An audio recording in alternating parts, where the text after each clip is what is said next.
Okay, so let's unpack this. Imagine, um, imagine your body's like a smartphone. Right, a smartphone. Yeah, exactly. The physical hardware is incredibly obvious, you know. Yep. You have the screen, the aluminum casing, the camera lenses, and if you drop the phone and the screen cracks, you see the damage instantly. Oh, yeah. You take it right to the shop. Exactly. The technician knows exactly which physical part needs replacing.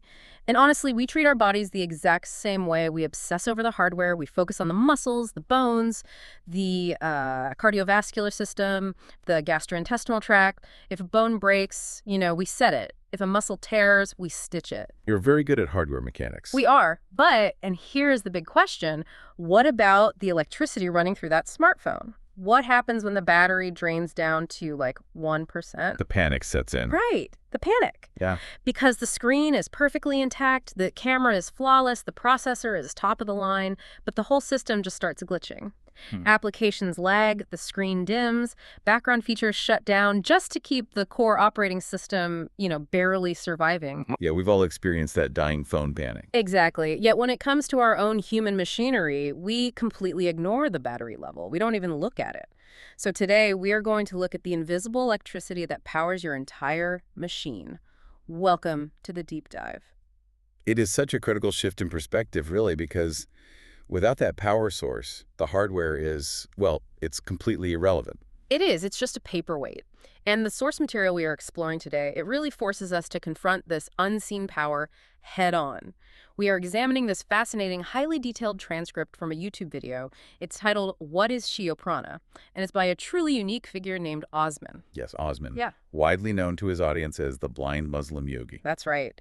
And our mission today is straightforward, but honestly, it's massive. We want to demystify the concept of subtle life force energy, what various cultures call chi or prana. Yeah. We need to move this concept out of the realm of abstract, incense-burning mysticism and translate it into a practical, almost mechanical understanding of human health. A scientific approach, really. Exactly. We want to figure out how you, the listener, can actually harness and protect this power in your daily life. It's a phenomenal mission. And Osman provides a really rigorous framework for this. Yeah.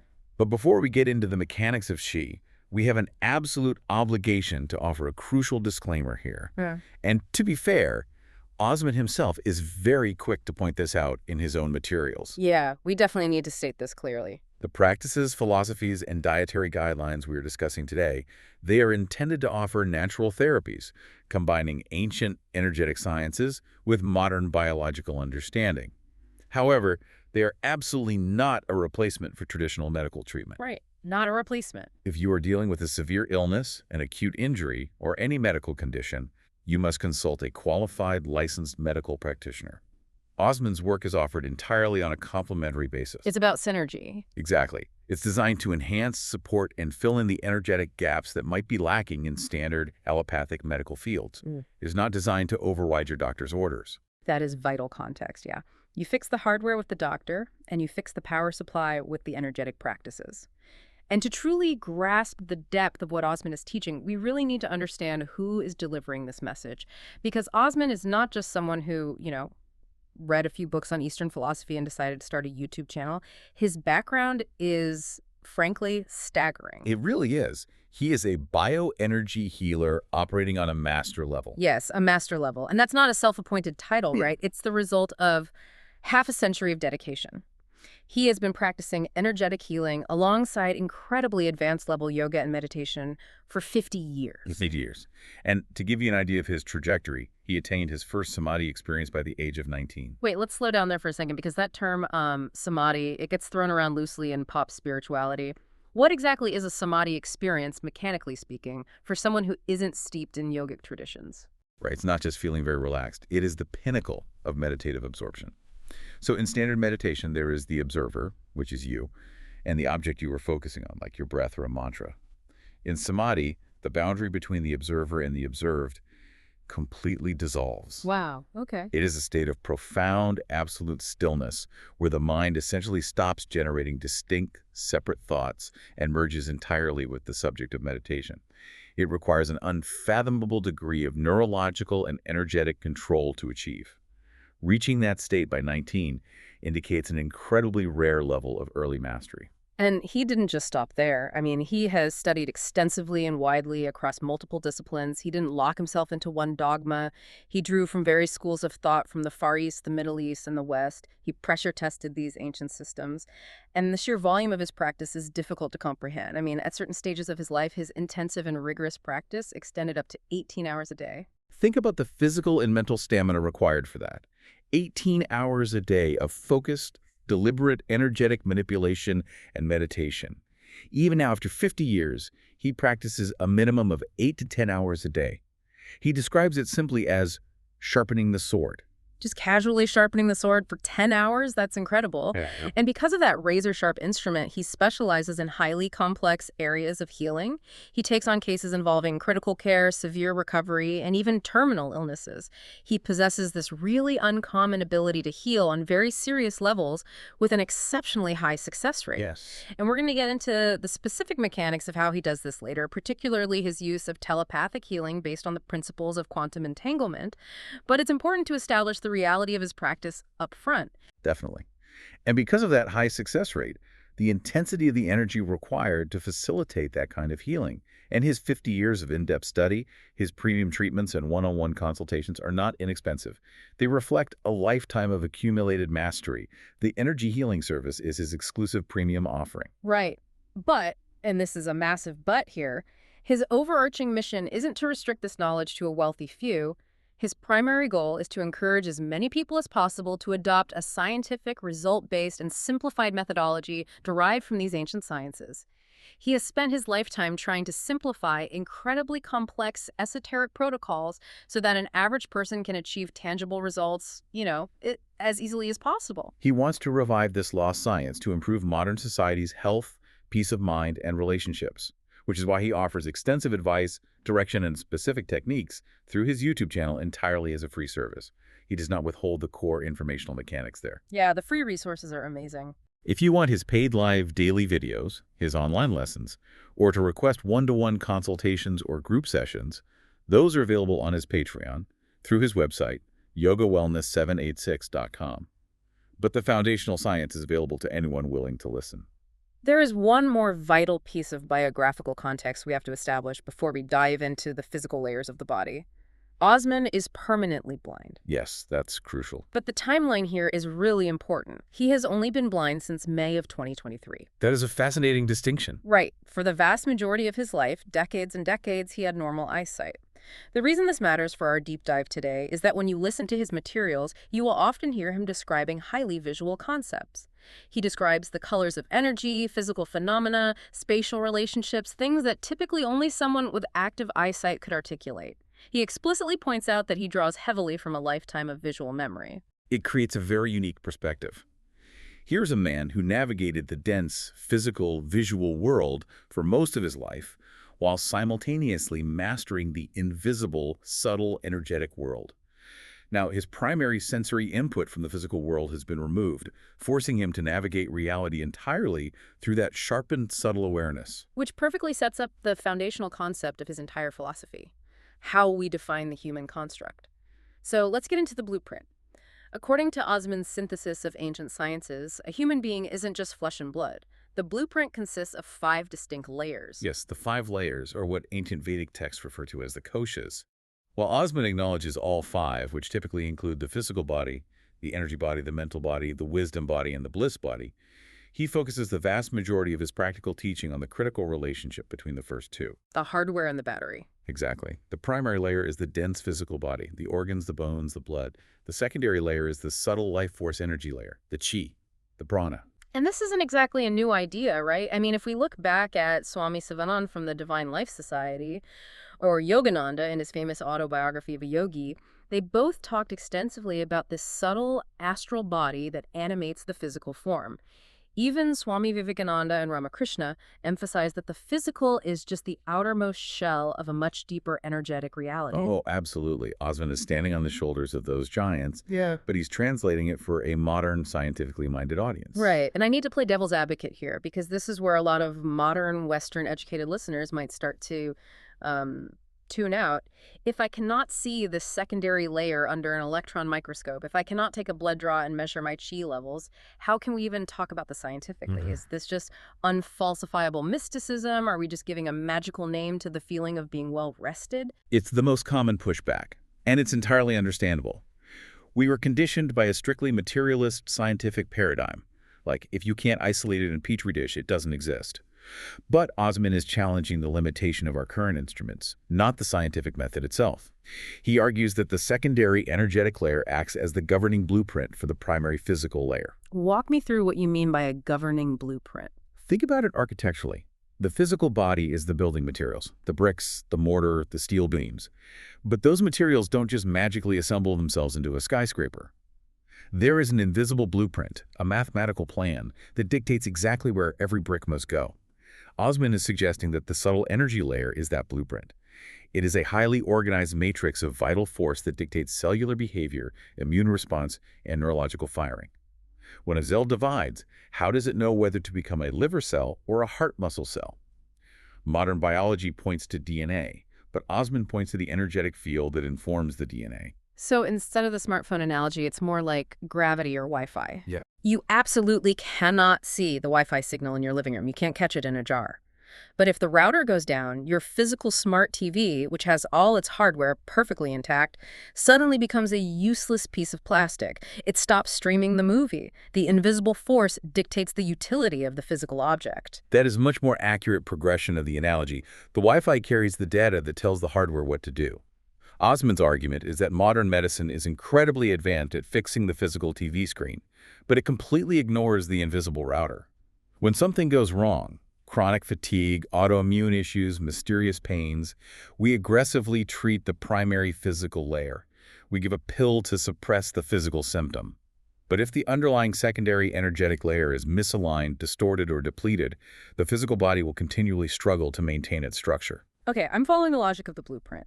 But a Wi-Fi signal is still just radio waves. We have tools that can measure radio frequencies.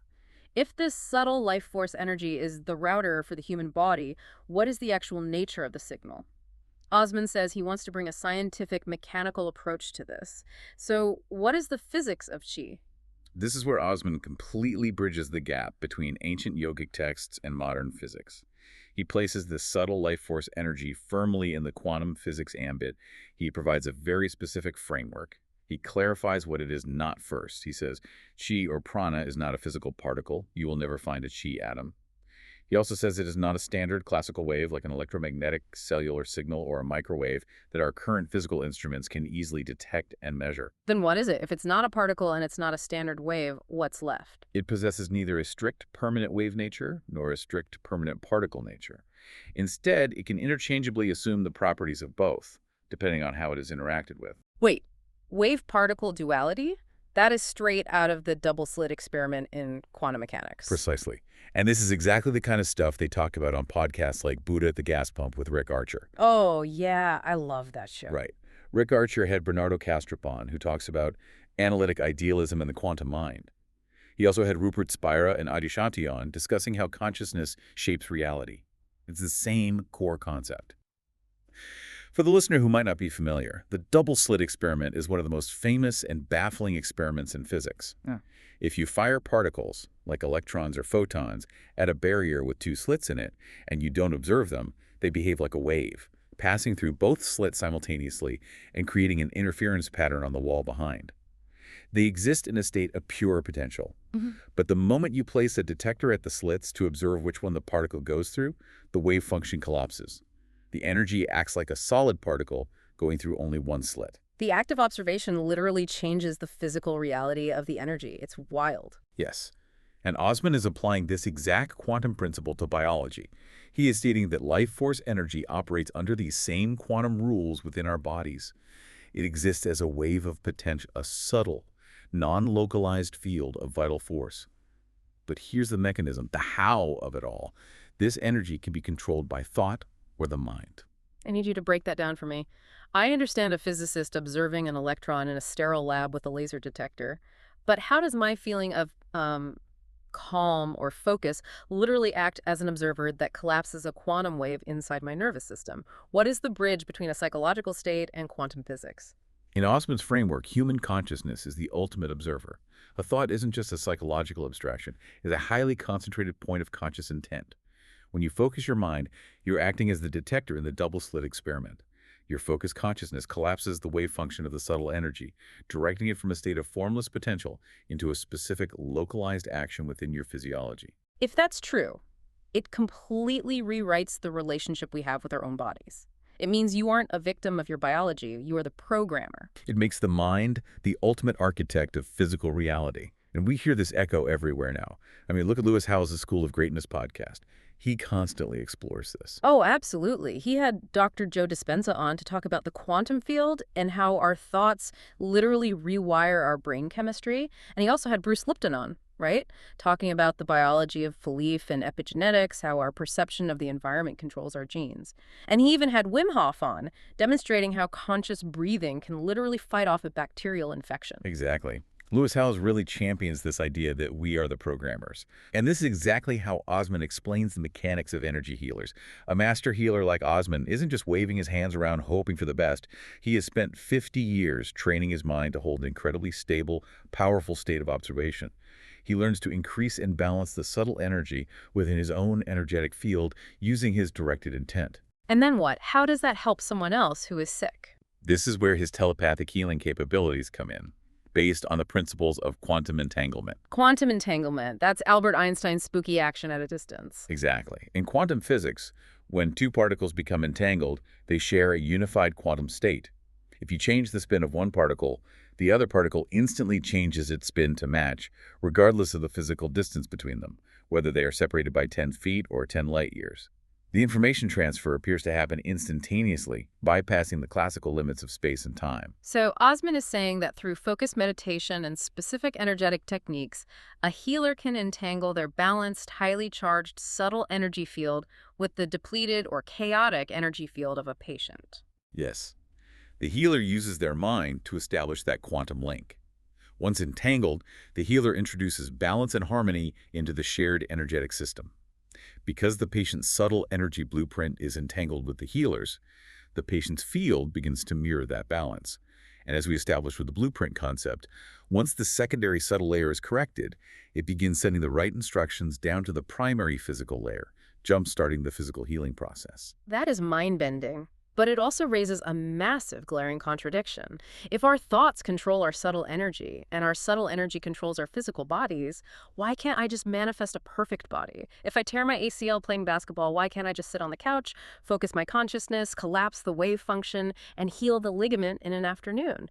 Why do we still get sick if we hold the remote control to our own quantum energy? It is the most logical challenge to this entire philosophy. If the mind is supreme, why does the body fail? Osman does not shy away from this limitation. In fact, he specifically addresses it with a very grounded, practical analogy. He calls it the thorn analogy. Okay, let's explore the thorn. Osman acknowledges that while illness is fundamentally an imbalance in your controlling subtle energy, that imbalance is not always initiated by your mind. Sometimes the imbalance is violently forced upon the physical body by purely external material circumstances. Imagine you are walking barefoot through a forest, and you step on a massive, sharp wooden thorn. It embeds deeply into the heel of your foot. That's a primary layer physical hardware injury. Exactly. Now, your subtle life force energy immediately rushes to the area. It tries to orchestrate inflammation, fight off potential bacteria, and begin tissue repair. But the physical thorn is still lodged in the tissue, constantly tearing it open every time you take a step. Osman says that in this scenario, no amount of quantum manipulation, positive thinking, or telepathic energy healing is going to permanently fix your foot. The subtle energy is fighting a losing battle against an ongoing physical trauma. You literally have to reach down and pull the physical thorn out of your foot before the subtle energy can do its job and heal the wound. Yes.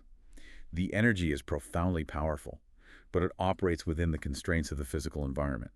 And this is where Osman's teachings become incredibly urgent for a modern audience. He points out that in our highly industrialized modern world, we are surrounded by invisible thorns. We aren't just stepping on wood in a forest, we are involuntarily and often unconsciously taking millions of microscopic thorns into our bodies every single day. Let's get specific about these modern thorns, because this is where the mysticism crashes headfirst into modern toxicology. Osman specifically highlights environmental pollutants. He talks about microplastics. We are inhaling plastic particles from car tires breaking down on the highway. We are drinking them in our tap water. But he goes even further than that. He points to the clothes we wear. Yes, synthetic fabrics, polyester, nylon, acrylic, elastane. These are not woven from plants or animal fibers. They are extruded plastics created in chemical vats. They're often treated with formaldehyde to prevent wrinkling, heavy metals for dyes, and perfluorinated chemicals for stain resistance. And we drape our primary layer, our physical skin, the largest organ in our body, in these plastics 24 hours a day. Mel Robbins actually touched on this on her podcast, the Mel Robbins podcast. Good, yeah. She had Dr. Mary Claire Haver on to talk about hormones and the body and how the environmental toxins are just wreaking havoc on our endocrine systems. And she also had Dr. Russell Kennedy talking about somatic healing and Robin Sharma talking about how our daily routines are either building us up or tearing us down. Those daily exposures are real thorns. It's a perfect connection. And think about the mechanics of what happens next with these synthetic clothes. Your skin is not an impenetrable wall. It is a highly porous membrane designed for absorption and excretion. When you wear synthetic clothing, your body heat becomes trapped, your pores open, you begin to sweat. That sweat acts as a mild solvent, breaking down the chemical dyes and the microfibers of the plastic clothing. And those chemicals leach directly through the dermis and enter the bloodstream. We are essentially giving ourselves a low-dose transdermal chemical injection every time we wear cheap polyester. It's disturbing. That is the modern thorn. And here is how it interacts with the secondary layer, the chi. When these synthetic chemicals and pollutants enter your bloodstream, your physical body registers them as toxic foreign invaders. It immediately triggers an immune response. This creates massive, systemic, low-grade inflammation throughout your body. Your body's homeostasis, its baseline operational balance, is completely disrupted. So tying this back to the battery analogy, your immune system deploying white blood cells to fight off microplastics from your shirt requires an enormous amount of cellular energy. Exactly. Your subtle life force energy, the prana, is forced to rapidly deplete itself. It is working overtime, desperately trying to put out microscopic fires all over your physical hardware. It is constantly draining the battery, just trying to fix the ongoing physical damage. You are exhausting your vital life force, just trying to stay at a baseline of 0. If my phone is sitting in the blazing hot sun on a dashboard, the battery drains 3 times as fast because the processor is diverting all its power to cooling systems so the motherboard doesn't literally melt. If I don't physically move the phone out of the sun, if I don't pull the thorn out, the battery will die, no matter how good the software is. Joe Rogan talks about this environmental disconnect a lot on the Joe Rogan Experience, right? He really does. He had Paul Stamets on to talk about fungi and our lost connection to nature. He had Rick Doblin on to discuss using psychedelics for healing deep trauma.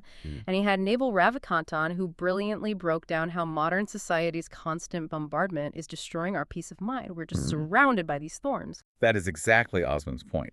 Half the battle of bioenergy healing is not about doing mystical techniques. It is simply about stopping the massive energetic drain. If you want to harness your chi, you have to drastically reduce your exposure to these harmful, unnatural physical inputs. You have to buy natural fibers like organic cotton, wool, or linen. You have to filter your water. You have to stop using plastic food containers that leach endocrine disruptors into your meals. You have to pull the thorns out, because if you do, you preserve those deep energy reserves. Instead of your chi being wasted on surviving a toxic wardrobe, that energy is freed up to repair actual cellular damage, to enhance your cognitive function, and to allow you to actually thrive. It is basic energetic economics. Stop the massive outward expenditure, and the battery naturally begins to hold a charge. But Osman warns that physical toxins are only half the problem. While environmental pollutants are a massive drain on our physical homeostasis, there is an even more insidious, catastrophic drain on our subtle life force. And this one doesn't come from the environment. It is entirely self-inflicted. We are talking about the mental drain. Yes. Osman presents a statistic that should stop everyone in their tracks. He states that 70 to 80% of ailments, physical sickness, chronic fatigue, inflammatory conditions, can be attributed directly to stress or the state of mind. 70 to 80%. That means the vast majority of our physical suffering is not a hardware problem, but a software glitch that we are actively running. And he is very specific about what this glitch looks like. It is the modern epidemic of rumination. He warned strongly against the habit of dwelling on unchangeable past events, playing a conversation from 5 years ago on a loop in your head, agonizing over a career mistake that has already happened. And simultaneously, he highlights the exhaustion of micromanaging every possible future outcome. He points out the psychological reality that 80% of the catastrophic futures we worry about never actually happen. Okay, bringing back the smartphone analogy one last time because it fits so perfectly here. If environmental toxins are like leaving your phone in the hot sun, then anxiety and future forecasting is like opening 100 different applications, refusing to close any of them, and letting them all constantly refresh data in the background. Your phone might just be sitting quietly in your pocket, not visibly doing anything, but the battery is hemorrhaging power. That is exactly the mechanism. But let's look at the why behind it, connecting it back to the quantum mechanics we discussed earlier. Remember, Osman stated that your consciousness, your thought, is the observer that collapses the wave function of your subtle energy. It directs the chi. Right. Thought directs energy. Energy directs the physical body. It's something Stephen Bartlett explores a lot on The Diary of a CEO. Oh, Stephen Bartlett's interviews on this are fantastic. Right. He had Joe Dispenza on there, too, talking about mind-body healing. He had Moog Gaudat discussing the actual equation for happiness and how stress destroys it. And he had Wim Hof on, demonstrating how breathwork channels that internal energy. They all point to the same truth. Our internal narrative dictates our physical reality. So imagine what happens when your mind is chronically stressed and anxious. If you are sitting on your couch, safely in your living room, but your mind is vividly imagining a scenario where you lose your job, fail to pay your mortgage, and end up destitute, your brain cannot tell the difference between that vivid imagination and reality. So the brain triggers the sympathetic nervous system, the fight-or-flight response. Exactly. You dump cortisol and adrenaline into your bloodstream, your heart rate variability plummets, Yeah. your digestion shuts down because the body thinks it needs to run from a tiger. Andrew Huberman talked about this brilliantly on the Huberman Lab podcast when he interviewed Dr. Robert Sapolsky about the biology of stress. Oh, yes. And Huberman also had Dr. Matthew Walker on to talk about how a lack of sleep drains our energy, and Dr. Aaliyah Crum to discuss the sheer power of mindset and the placebo effect. It all ties together. It does.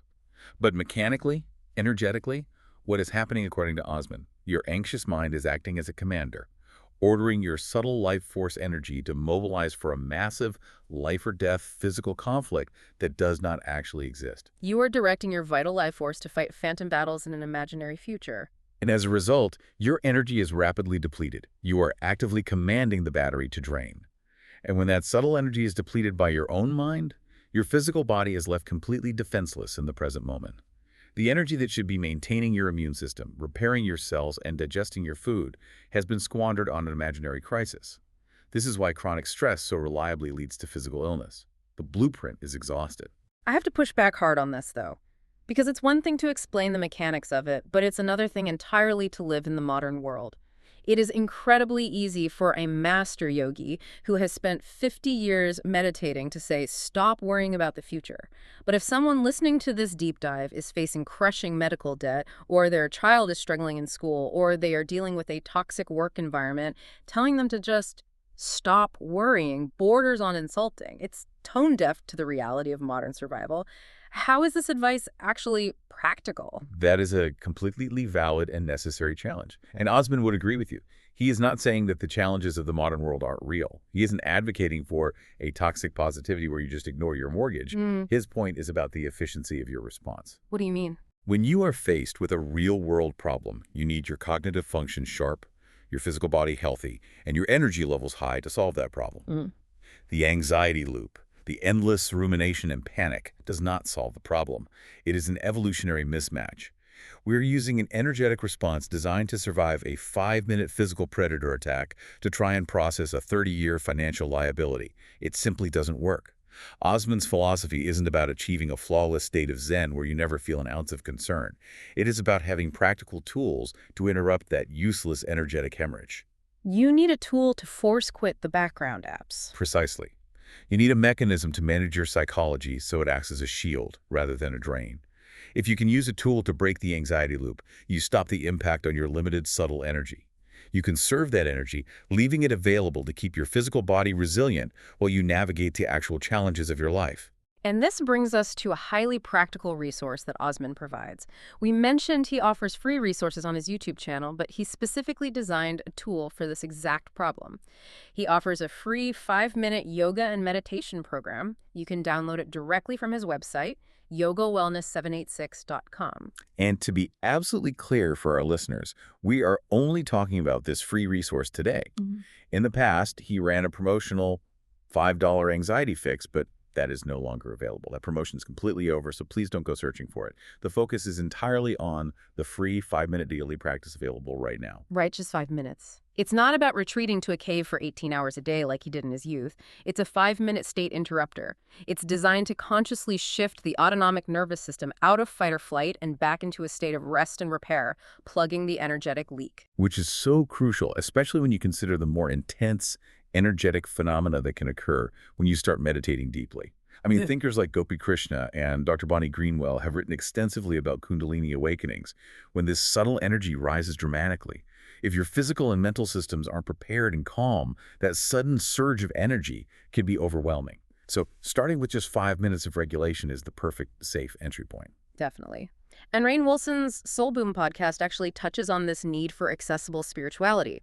He had Reza Aslan on talking about spirituality in the modern world, Donald Miller on finding meaning without overwhelming yourself, and Sean Hayes on balancing health, comedy, and life. It's about practical integration, not running away to an ashram. Exactly.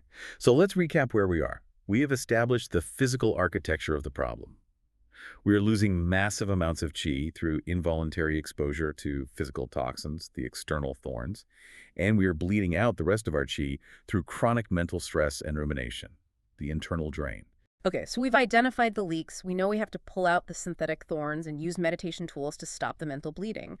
But once we patch the holes in the bucket, how do we actively put water back in? How do we actively put energy back into the body? If we are a drained battery, where is the physical charger? This is where Osman introduces his most pragmatic daily intervention. He reveals that the most accessible, powerful charger we have for our subtle life force energy is sitting right in front of us 3 times a day on our dinner plates. But he requires us to fundamentally change how we view nutrition. How so? Modern nutritional science looks at food purely as physical hardware. We break it down into macronutrients. How many grams of protein, fats, and carbohydrates does this meal have? Or we look at micronutrients. Does it have vitamin C, zinc, and magnesium? Osman argues that this is an incomplete, purely materialist view of sustenance. He asserts that food provides much more than just chemical building blocks. Food contains actual, literal life force energy. It contains qi. But there is a massive catch. What's the catch? To absorb this subtle energy, we must consume what he calls living foods. This is something Tony Robbins talks about a lot, actually, in his Living Health Principles. The idea that you need to consume water-rich, alive foods to gain energy. Deepak Chopra has echoed this for decades through the lens of Ayurveda. Living foods. Okay, what exactly does that mean in a practical grocery store context? It means foods that are fresh, largely unprocessed, and crucially not overcooked. Osman explains that the life force energy in food is highly volatile and fragile. Overheating or violently processing food completely shatters its quantum energetic structure. It kills the life force. Okay, I have to stop you here and challenge this with basic nutritional science. Let's take vegetables. If I eat raw spinach, my body actually struggles to absorb a lot of the iron because of compounds called oxalates. If I cook the spinach, it breaks down the oxalates and makes the physical nutrients more bioavailable. Or tomatoes, cooking them radically increases the bioavailability of lycopene, a powerful antioxidant. So if science says cooking unlocks the physical nutrients, why is Osman telling us to eat everything raw? Are we supposed to sacrifice proven physical nutritional benefits just to preserve this invisible energetic benefit? That is an excellent pushback, and it gets to the heart of Osman's vitalist framework. Osman is not denying that heat can alter the chemical structure of a plant to make certain compounds easier to extract. But he is asking you to weigh the costs. Remember the blueprint. The secondary energetic layer governs the primary physical layer. When you boil that spinach, you might liberate some iron, but Osman argues you have completely destroyed the subtle blueprint of the plant. You're eating dead chemical matter. So you get the iron, but you lose the chai. Exactly. And Osman argues that if your body takes in the raw, living qi of the fresh, crunchy vegetable, your own subtle energy matrix becomes stronger. And a stronger subtle energy matrix is far more capable of intelligently managing your body's physical digestion and cellular repair. than a weak system flooded with isolated dead nutrients. It's a conversation that happens a lot on Indian podcasts, actually, where these concepts are native, like the Ranjir show hosted by Beer Biceps. Yes, Ranveer discusses this a lot. Right. He had Sadhguru on to talk about prana and the mysticism of how food impacts the mind. He had Gaur Gopal Das on discussing purpose and mindful eating. And then he brings on allopathic doctors like Dr. Siddhant Bhargava to talk about modern nutrition. It's that constant negotiation between the energetic and the chemical. That is a wild paradigm shift. It's prioritizing the software update over the hardware materials. Yes. And Osman gives very specific guidelines on how to protect this energy. The timing of food preparation is critical. He strongly advocates preparing fresh vegetables right before you intend to eat them. He explicitly advises against meal prepping a salad in the morning to eat 12 hours later at night. Why? I mean, if it's in the fridge, the physical nutrients haven't degraded that much. The physical nutrients haven't, but the subtle energy has. Once a plant is chopped and exposed to oxygen in time, its life force begins to rapidly dissipate. To capture the energy, you must consume it as close to the moment of preparation as possible. He applies this same logic to original form foods. For example, he recommends eating whole raw walnuts. You should buy them in the shell, crack them open, and eat them immediately. As opposed to buying a plastic tub of walnuts that have been shelled, roasted, salted, and sitting on a shelf for 6 months. Exactly. The industrial roasting process, the high heat, and the prolonged storage time completely strip the nut of its vitality. You are eating the physical shell of a nut, but the chai is gone. Okay, I can follow the logic for raw vegetables and nuts, but I noticed something truly surprising in his materials when it comes to animal products. When you hear phrases like yoga, meditation, and life force, you almost automatically assume it's going to lead to a strict, dogmatic vegan philosophy. But Osman doesn't take that route at all. No, he doesn't. And his reasoning is entirely consistent with his mechanical theory of life force. He is not judging food on moral grounds, he is judging it on energetic capacity. He states that if you choose to eat meat, the primary concern is the vitality of the tissue. It should be from a recently and properly slaughtered animal. He is drawing a hard line between a freshly sourced piece of meat and a highly processed patty that has been frozen in a commercial freezer for a year. Precisely. If the animal tissue is fresh, Osman asserts that the meat still retains a measurable degree of life force energy that your body can absorb. The deep freeze and the massive delays in industrial supply chains extinguish that energy. But the most striking example he gives regarding animal products has to do with eggs. Yes, I found this part incredible. He specifically highlighted eggs, noting that consuming half-done or even raw egg yolks provides a massive, noticeable improvement in testosterone and muscle-building hormones. Listen to his reasoning. It isn't just about the physical cholesterol, the amino acid profile of the egg yolk. He explains that a yolk contains the living energy, the profound, concentrated, subtle life force meant to orchestrate the growth of a single cell into a complex, living embryo with a nervous system and a heartbeat. It is the raw energy of creation. Yes, and when you consume it raw, or only half-cooked, that dense blueprint of vital energy is still intact. When that intense creative energy enters your system, it acts as a massive energetic stimulus to your endocrine system, prompting your body to naturally surge its hormone production. The heat of hard-boiling the egg, again, shatters that fragile quantum structure. That is a deeply fascinating way to look at breakfast. But I also appreciate that Osman is extremely pragmatic. He acknowledges reality. We have a global population approaching 8 billion people. We cannot eliminate industrial farming, supply chains, and processed foods entirely, or there would be mass starvation. Industrialization of the food supply is a necessary evil for human survival at this scale. He isn't demanding impossible perfection. He urges us to find balance. And the cornerstone of that balance is the concept of synergy. He insists that nutrients must be consumed in their natural form, alongside the natural counterparts that evolution packaged them with. Give me an example of that synergy. Fiber. Osman specifically points out the danger of highly processed juices. When you take an apple and put it through a commercial juicer, you extract the water, the sugar, and the vitamins, but you completely discard the fiber. You've stripped away the biological balance, the matrix that nature provided.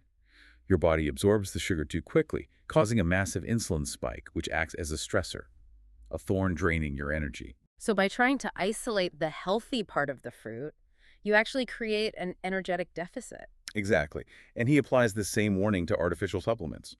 Taking a synthesized vitamin C pill created in a lab can actually cause imbalances in your body compared to getting that same amount of vitamin C from eating a whole living orange.